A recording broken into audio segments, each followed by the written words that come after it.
Let's be honest for a moment. If you're watching this in 2026 and wondering, why does saving money feel harder than ever? You're not alone, not even close. 10 years ago, people used to say, just skip the coffee, save a little each month, and you'll be fine. Today, that advice sounds almost insulting. Because this isn't about bad habits anymore. It's about a system that quietly makes saving feel impossible. Even when you're doing everything right.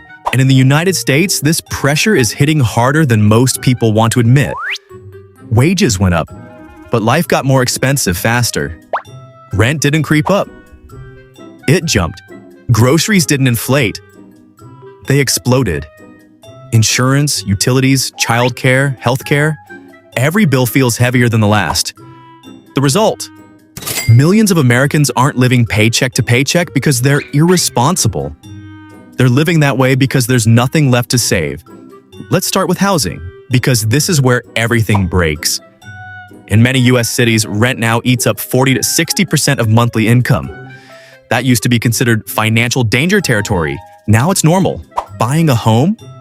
For younger Americans, that dream has quietly slipped into fantasy. Higher interest rates mean even modest homes come with massive monthly payments. Down payments that once took years to save now take decades, assuming rent doesn't swallow your income first. So before you even think about saving, housing already takes the biggest bite. Then come groceries.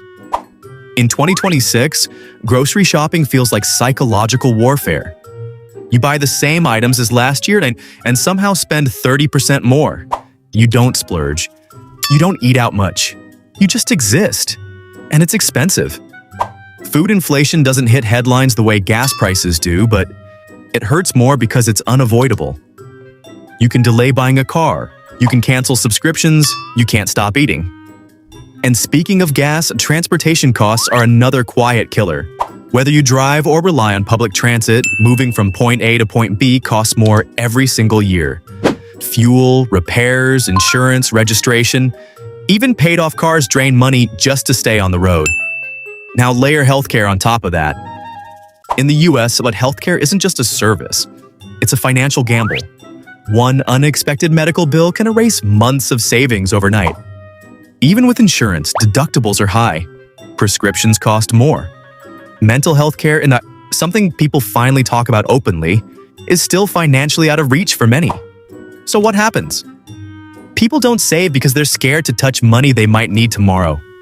Savings stop feeling like progress and start feeling like a risk. Then there's debt. Student loans, credit cards, buy now, pay later plans.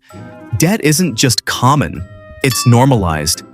Not because people are careless, but because debt has become the bridge between income and survival.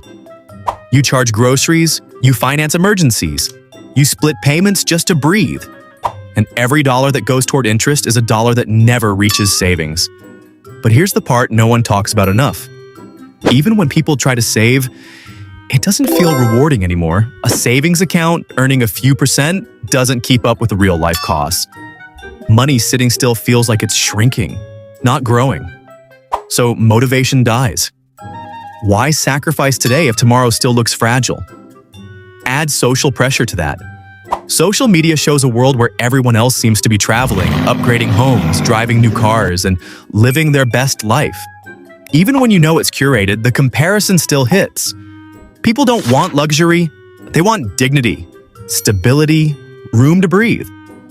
But in 2026, financial breathing room feels like a privilege. And that's the real issue. Saving money feels impossible not because people forgot how, but because modern life leaves no margin for error.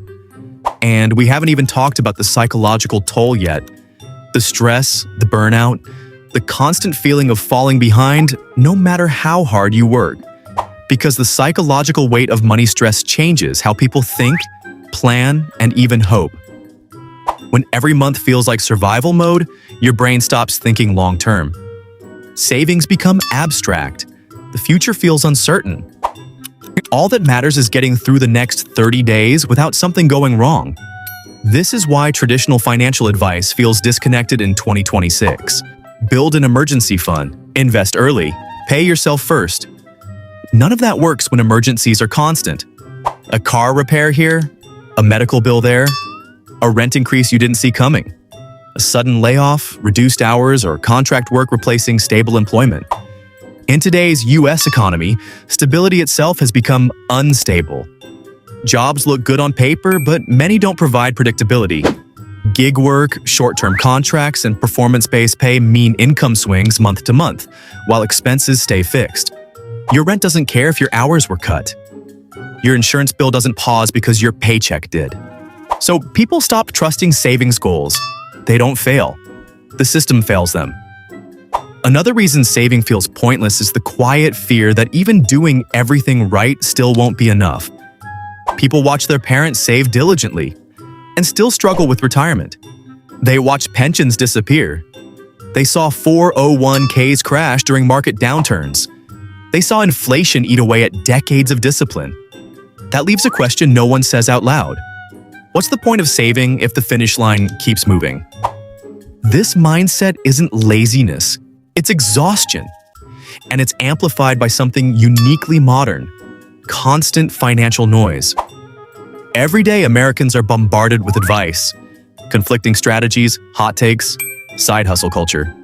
Invest or you're falling behind. Buy now before prices rise again. It creates anxiety, not clarity. Instead of feeling empowered, people feel behind, no matter what they do. And when stress becomes constant, decision-making suffers. People don't make bad choices because they're reckless. They make them because they're overwhelmed.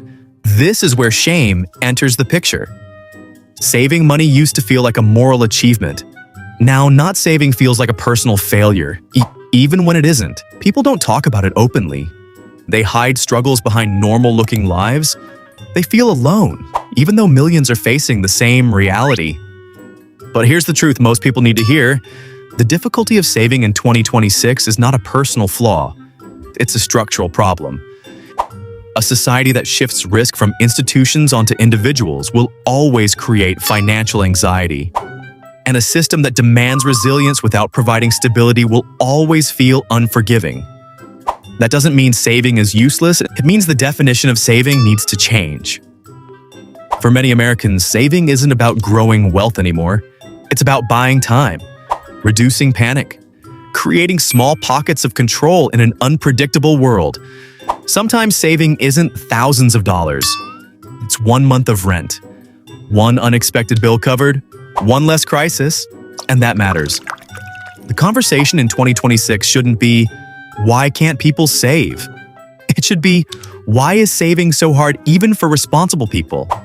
Because until that question is answered honestly, saving will continue to feel impossible. If this video resonated with you, you're not failing. You're responding to a reality many people are quietly living through. Share this with someone who feels the same pressure. Like the video if this conversation needs to be louder. And subscribe for more honest breakdowns of the world we're actually living in, not the one we're told we should afford.